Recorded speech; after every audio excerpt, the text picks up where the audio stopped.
Thank you for having me here today. I was really looking forward to this.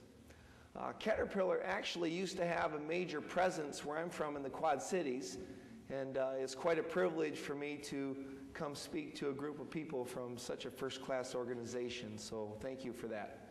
One of your colleagues, Paul Thompson, used to be a student of mine, and I would like to thank Paul and Adam Legacy for providing me the opportunity to be here with you today. Well, today's talk is a little bit about long-distance running, so I thought we might start by going outside and running 10, 15 miles down the river and back.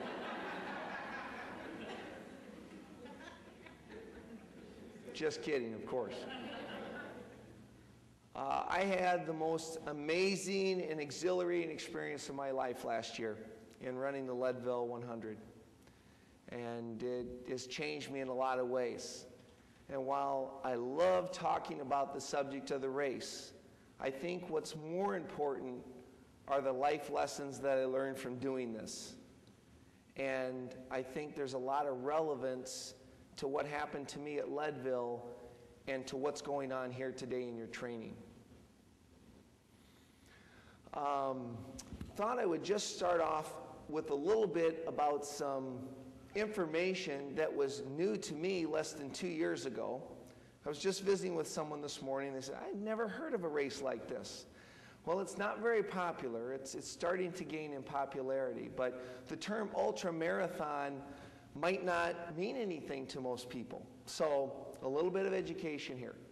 An ultramarathon is any race that is longer than the traditional 26.2 mile marathon. So some ultramarathons are 30 miles, some are 50, some are 70, some are 100. There's one out there that's even 135. And Leadville runs this ultramarathon every year in the month of August, and they've been doing it since 1983.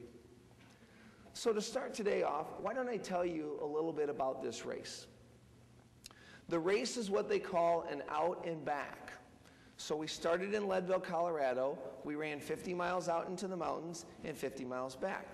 Pretty easy, right?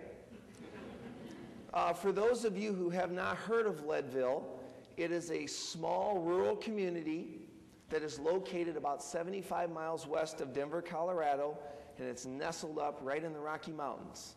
And what's unique about Leadville is that it is the highest city in the United States. It has an elevation of 10,350 feet. Now, the race that I ran, the average altitude was 11,000 feet, which is more than 2 miles above sea level.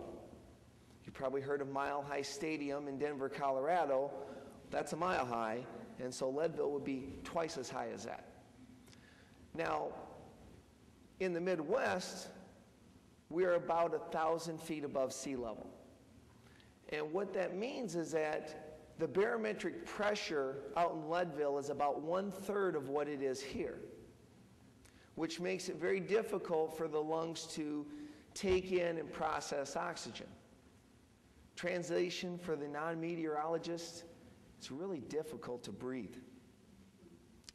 The 100 miles consisted of about 8 miles of pavement, 12 miles of dirt and gravel road, and the remaining 80 miles was mountain trail. And as you can see from some of the slides, some of that mountain trail was pretty treacherous to go through. Most of the time there were rocks protruding from the paths, and it was very mentally taxing to look overhead for the trail markers while at the same time looking down below to make sure that you weren't stumbling or tripping, which I think I still fell on my face probably about 40 or 50 times throughout the race for lots of different reasons.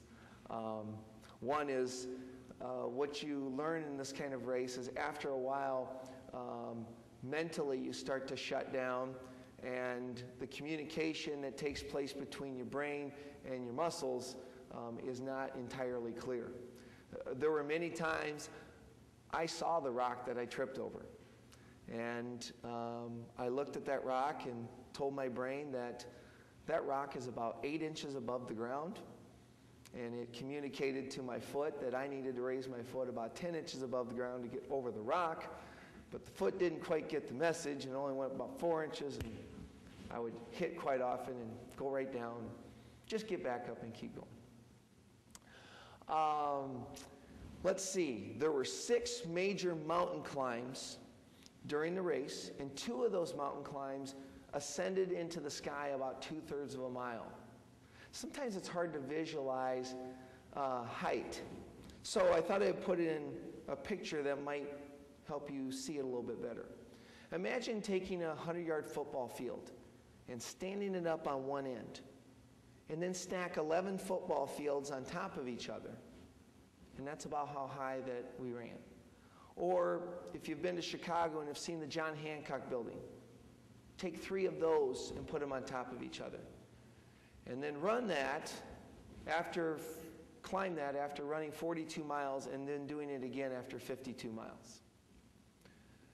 The race also had another unique feature in that we had the opportunity to run through a creek.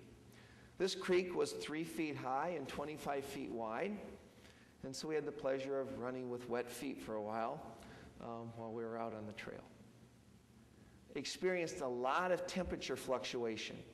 As a matter of fact, it went from a low of about 25 degrees to a high of 80 degrees. Now, I know what you're thinking. 25 degrees, that doesn't seem too bad. And when you're running, you're hot, it probably is pretty refreshing. Well, the problem was we would hit 25 degrees after running for about 18 hours. And so by that time, whatever energy your body has is being used to try to keep moving, and there's not a lot of energy left over to create warmth. So that 25 degrees actually felt more like 10 below. And experienced all sorts of weather. I ran through rain, wind, sleet, and hail.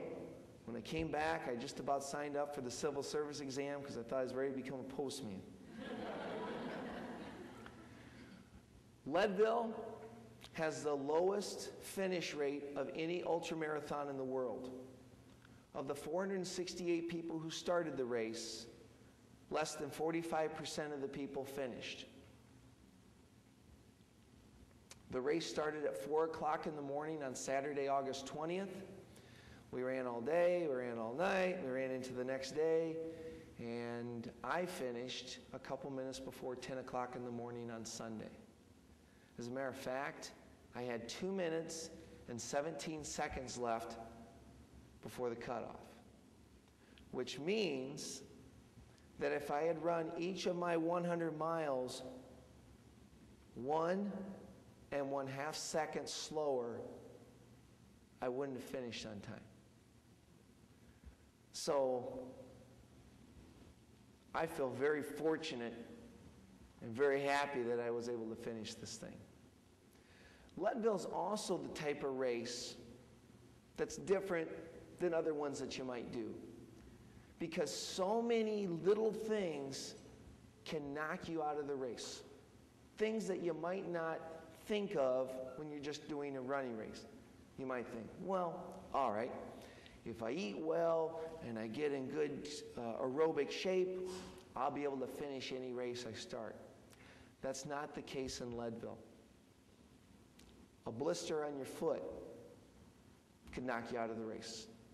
A slight pull in a leg muscle, experiencing a little bit of nausea, might knock you out of the race. To illustrate, one of the most famous people in ultramarathoning is a woman by the name of Pamela Reed. And last year she gained worldwide fame because she was the first person to run over 300 miles at one time. Did it over the course of about 3.5 days. Pamela Reed was at Leadville last year, and she didn't finish. So I'm very proud I finished, but I'm even more humbled that I was able to finish when a person far superior in this type of activity was not able to finish. It just wasn't her day. And that's one of the realities of ultramarathoning. Some of the best runners, they might run 7 in a row, finish under time and do really well. And on the 8th one, it's not that they're not in shape, it's just not their day. I learned a lot of things after running Leadville, and I've had time to reflect on that. And it's changed my life in a lot of ways. Some small ways, some big ways. My favorite number used to be 7. Now it's 100. I grew up on a farm. I used to think that the definition of a long day was working from sun up until sundown. After running Leadville, my definition's changed. It's 29 hours, 57 minutes, and 43 seconds. 3 numbers I'll never forget, the time it took me to complete the race. But on a more serious note, every once in a while you meet somebody in life, or somebody will say something to you that really has an impact on you. And that happened to me at Leadville. The founder of the race, Ken Klauber, tells everybody who runs the race this quote. And his quote is, "You are better than you think you are, and you can do more than you think you can do." And after having an experience like Leadville, I can tell you unequivocally, with 100% confidence, that's a true statement. You are better than you think you are, and you can do more than you think you can do. Now, I've had a chance to tell you a little bit about the race. What I would like to do next is try to give you a little bit more of a feel for what it was like to be at the race. My little sister and my wife brought a video camera, and I'd like to share some of that with you. Hold on.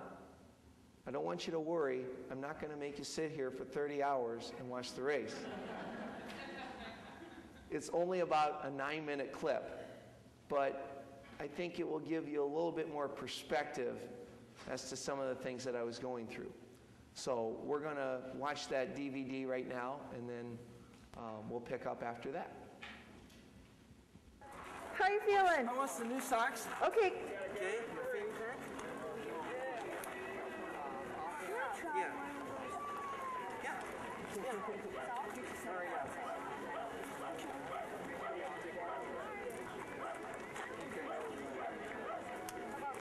Okay. Awesome. Oh, packed. Okay, I will see you guys in 2 hours and 15 minutes. 11:45 is a good time. Oh, I need more meds. Did you get my bags for meds? 9 and 10. Are they in my bag? Okay. Bye. Bye, John. Take it easy. Minutes behind his target time, but it's really great at the last station, so I'm sure he'll be coming in anytime soon. There's a little bit of cloud. Across the line. You can share Dad's medal. How about that? What do you think about Dad's finish? Good. Good. Were you tired running with him? Not really. No? Okay. Very good. What I think about Dad is that he works really hard training, eating right, and preparing for this race. And he really deserves this victory. When I look at my dad, I see a hero inside. I see a man who I will become soon. I see a man who wants to become to have children. Comment on the race. It's awesome. Oh, man. He's got so much spirit, so much courage, so much determination. Thanks for bringing him in, Terry. My honor. I had 5 minutes to spare. Oxygen here. 1.5% of my humor left. That's right. Leadville next year. Go ahead, I'm focusing in on Michael as I say that. You want to spend your birthday? Thanks again. Well, it wasn't on the slate for the most recent Academy Awards, but it's my favorite movie of all time. Anybody here interested in ever running 100 miles?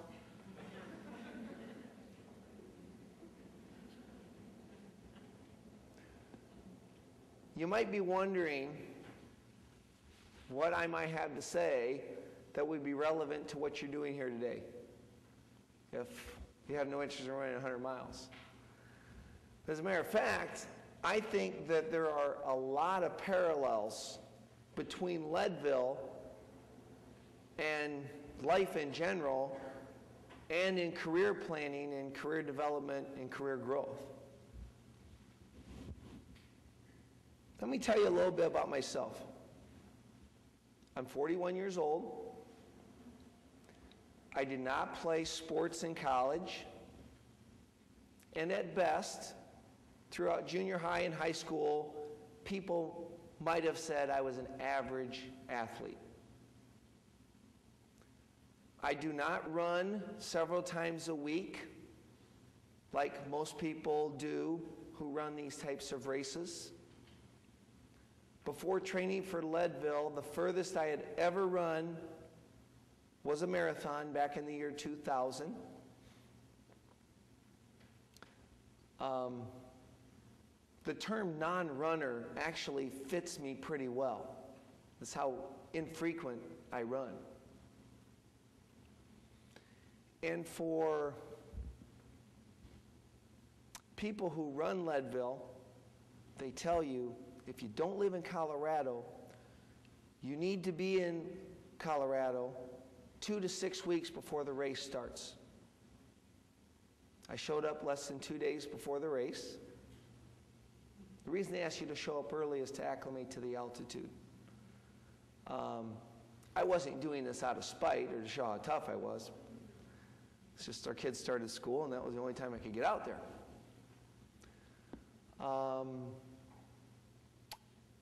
The long-distance runners advise never try a 100-mile run until you've at least first attempted a 50-mile run. But I didn't do that. The 100-mile run was my first long, long run. And even more stern advice from people who have run Leadville. They tell you that you're absolutely crazy if you run Leadville as your first 100-mile run. And Leadville was my first 100-mile run. So given what I've told you about my background and about what I did coming into this race, I can't imagine anybody in this room would have put much money down on my chances for succeeding. I totally understand. It probably doesn't make a whole lot of sense, and I probably had no business doing what I did last August. But that aside, of course, it happened, and it has vaulted my life onto a new high that I've never had before, and it's just been an awesome and incredible experience before, during, and after. So when I think about the goal of a guy like me, pretty ordinary guy, running Leadville, what it leads me back is to this idea of dreaming big. And it was so worth it. And what I want to ask you guys is to dream big. I'm not asking you to run 100 miles, but I would like you to think about something that you would like in your life that would make you really happy and bring you a lot of joy. Now, chances are pretty good that to get that really cool thing, it might seem like it's out of reach for whatever reasons. That's usually the way it is, right? The best things don't come easy. But I want to let you in on a little secret. It probably isn't out of reach. So, what I hope you do, and you owe it to yourself, is to give yourself some time to reflect and think about what is that big dream that I have. And Brad mentioned some things very early on. Of course, you work for Caterpillar, and today is about career planning and development. And of course, the organization would, and I would like you guys to think about your career and where you want to go with that. It's a very important part of your life and for this organization.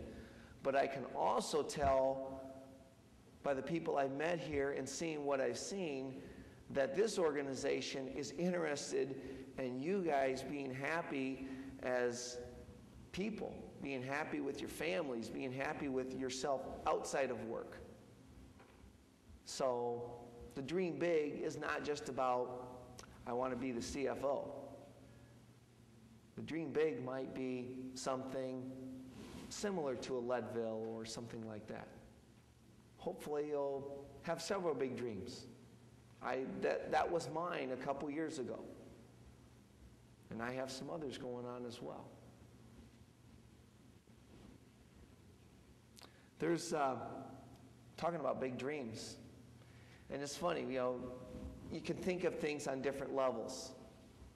Yeah, sometimes when I look back at Leadville, I think, wow, that's pretty neat I was able to do that. And some other people say, yeah, that's pretty cool that you're able to do that. But you start to look around, and then you start to see some things that really drop your jaw. And I just started reading this book here a few weeks ago, and I don't know if some of you have heard of this man, but his name's Terry Fox. Unfortunately, Terry is no longer with us. But Terry was a young man who, in the late 70s, contracted cancer and had to have one of his legs amputated. And after that happened, he had a big dream. And his dream was to raise $1 million for cancer research. And he started to think about how he could do that. What he decided to do was run across Canada on one leg. And over the course of 3 months, he ran 1,700 miles from Nova Scotia on the far northeast side down to Toronto. That's dreaming big. And if you start to process that and think through, oh, gee, I'm not sure you can do that. Most people with 2 legs couldn't do that. He did it on 1 leg and a prosthesis. So, you know it can be done. Okay. I had a big dream. I was going to do the Leadville 100, and it was going to be great.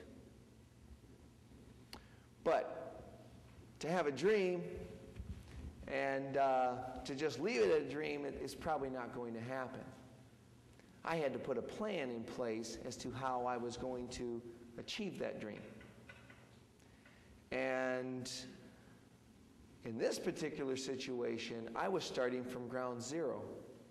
I knew absolutely nothing about long distance running and all the things that were involved. So if you would allow me to take a couple minutes, I'll tell you what I did to help me prepare for Leadville. The first thing was just pretty elementary.